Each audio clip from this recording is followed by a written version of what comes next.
kind of interesting. So they bring back pretty much everybody. They talk about the core four. They kept them together. There was thought, oh, are they going to move this guy? Are they going to move that? Everybody's back.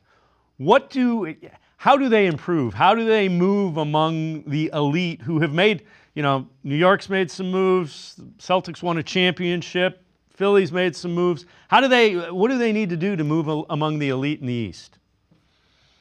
They got to remember who they are, right? This is a team that was based on his defensive identity last season. And Kenny Atkinson, in his first day of head coach and training camp, day one, was like, we're going to reiterate that. Do not lose that aspect of our game. We are a defensive minded team, but there are things that we can do to improve ourselves on the offensive end to make ourselves better. The cohesion of this group, getting them to do two ends of the ball. Last year, they were focused solely on defense and then give Donovan Mitchell the ball and figure everything else along the way. Now it's more so, okay, everybody get involved. Everybody pick your spots, pick your matchups, and we'll figure out schemes to set up for this team to be able to be successful. That's what's the difference in today's day and age, right? We saw the Boston Celtics brought back a lot of players on their end. They brought back 3-and-D guys. They brought back players that are able to move with the basketball. Now, the Cavs have guys that can do that as well, but they also pose a threat to them because they still have the two big lineup.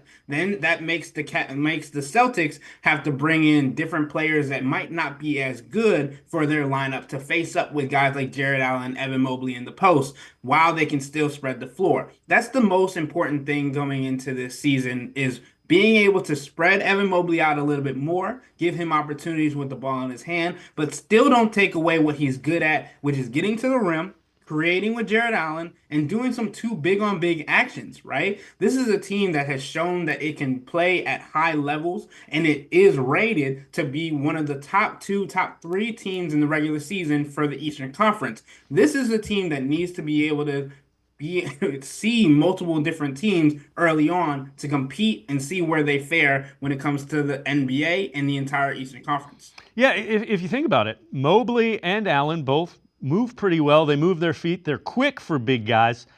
Those guys in open floor, they would be problematic for teams.